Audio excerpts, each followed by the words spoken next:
when things look like they're not working, we can retreat or we can forge ahead.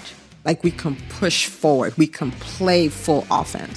People say that the only constant in life is change, but there's another constant for entrepreneurs, and that is challenges. So today on the EntreMD podcast, I'm going to be talking to you about how to bounce back from financial setbacks in your business. Okay.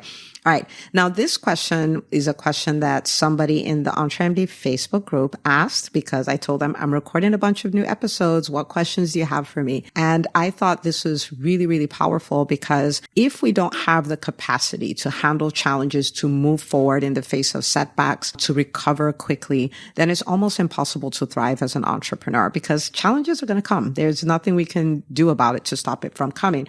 And that could look so many different ways. Like when we think about financial setbacks, during the pandemic, we know the number of private practices that went out of business. And that is a setback, right? Like all of a sudden you had 500 patient visits a week and that dropped to 20. I mean, that's a significant drop in revenue. And so how are you going to maintain all your operating costs and all of those things, which are constants, right? Okay. So it could look like that.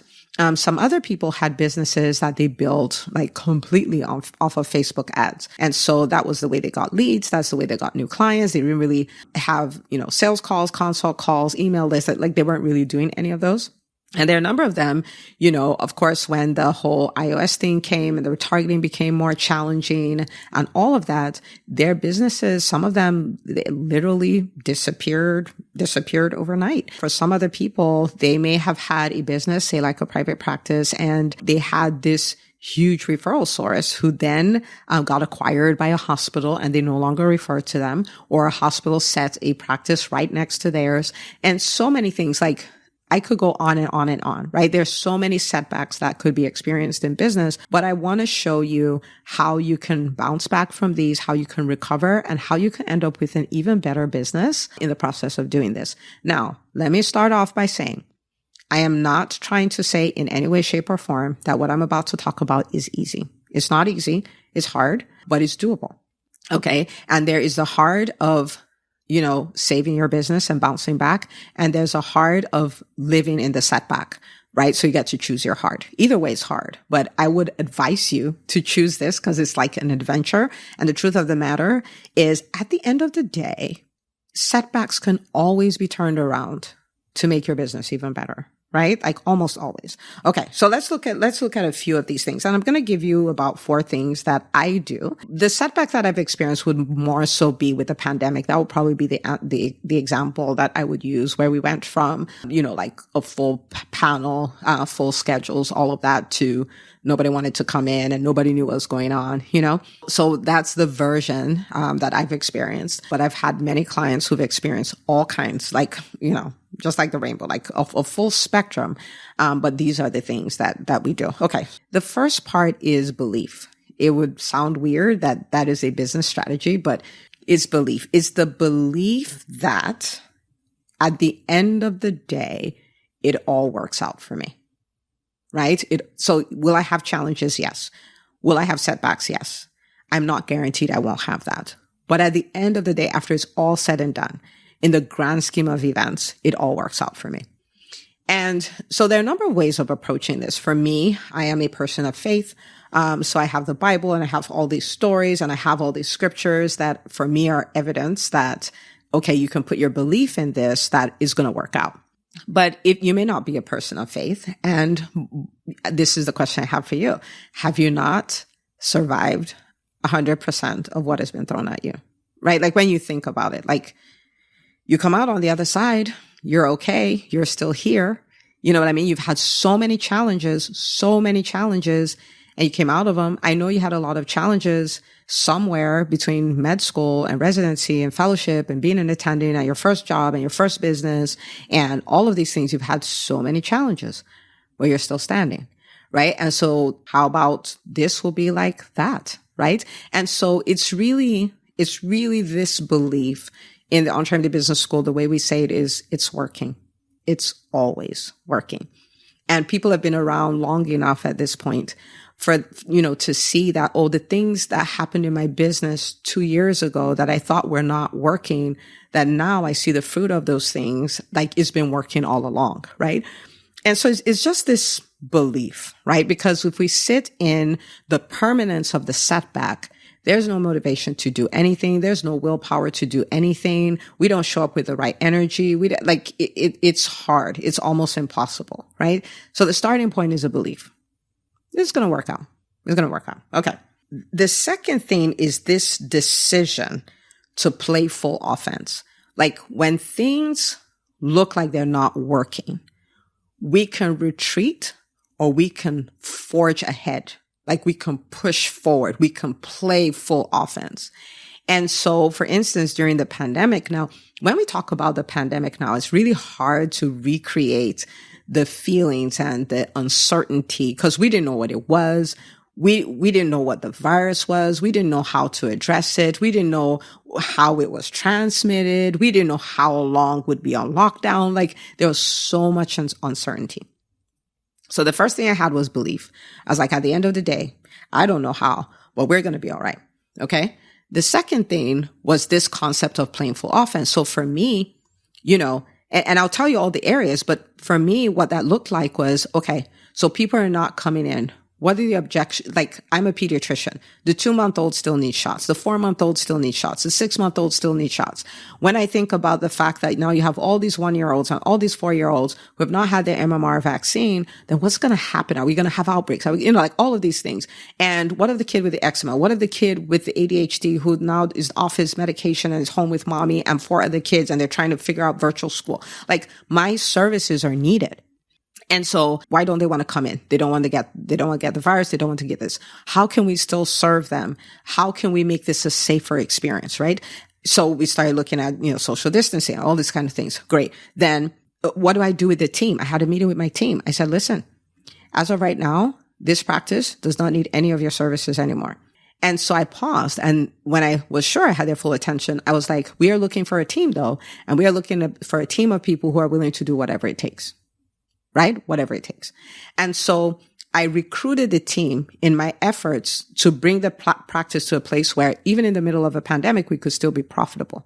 So so when I talk about playing full offense, it has to do with talking with the team, getting their buy-in. It has to do with going all in on your revenue generating activities. You don't have time to play anymore. You're running a lean, mean machine now, right? And so what are the things we do that translate to revenue, right? In this practice, in this business, yours may not be a practice. It may be a different kind of business, but what are those things, right? For us, it's patient visits, right? And all of those things. How do we get them in? How do we set up telehealth? How do we do all of these things, right? It looked like collecting old debt. So, for instance, think about when we had the disruption in all things billing with the, Change Healthcare and all those things that happened, where people, they're still seeing the patients, they're still sending the claims, but they can't get paid, right? Okay. When people told me about it, I'm like, great, but you have all these people who have outstanding balances. While you're working that, go work those outstanding balances. That is still cash flow for your practice, right? So that's part of playing offense. Maybe it's building new referral sources depending on what the challenge is. But I don't roll over and play dead. I don't go in the quiet place and suck my thumb. I show up and play full offense. Now, you may need to go somewhere and cry for a little bit, but it needs to be a little bit only. And you can come right out and you're like full offense. We don't back down, right? So that's my second response when it comes to how do we bounce back from this. Okay. The third thing is I really look at the other side, and this requires a lot of growth and a lot of practice. And so I want to invite you, if it's not something you do regularly now, I want to invite you to start looking at it now, right? It's looking at the other side. So in the EntreMD Business School, one of the things we say for instance, when we're reviewing our quarter, we say you either win or you learn. So it's not a win and a lose, it's a win and a learn. So if there's something you didn't win at, the question is then, what did you learn from that? We don't call it failure. What did you learn from that? Okay. So it was Myron Golden. He said this on a video and I was like, man, I'm never going to forget that. He's like, you've never seen a one-sided piece of paper. And so for everything that is disadvantage, there's a part of it that's an advantage, right?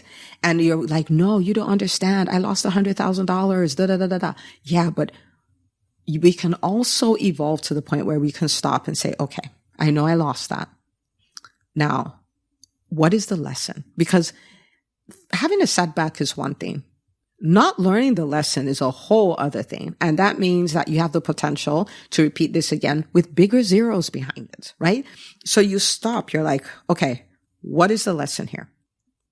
The lesson could be, I built my whole business on one source of clients.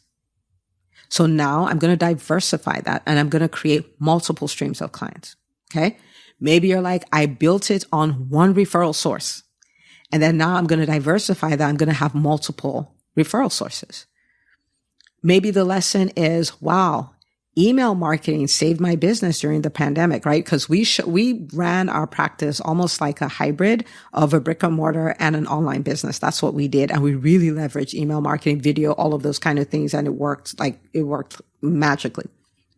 And so the lesson there, might be, okay, I really need to embrace this email marketing because if it helped me survive during the pandemic, then what will you do if there's no pandemic, right?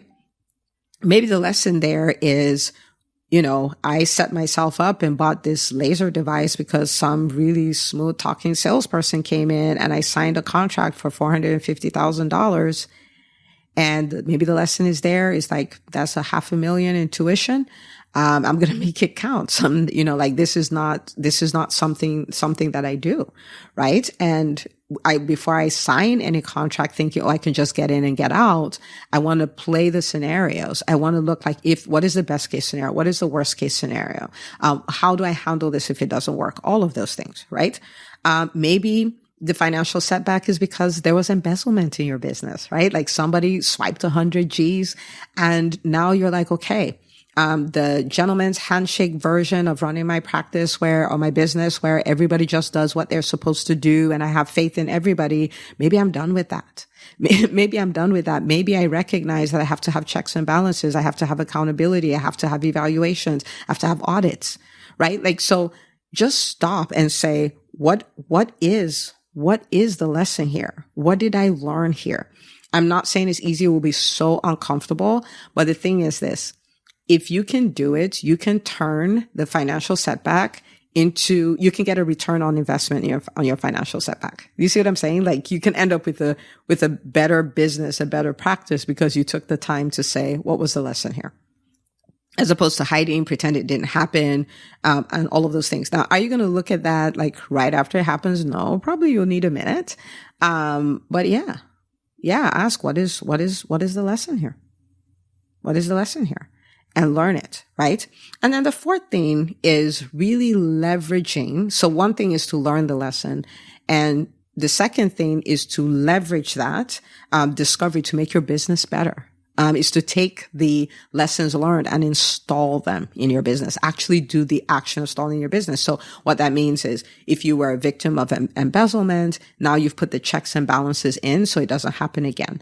If you had just one referral source, then you build a referral system for your business, right?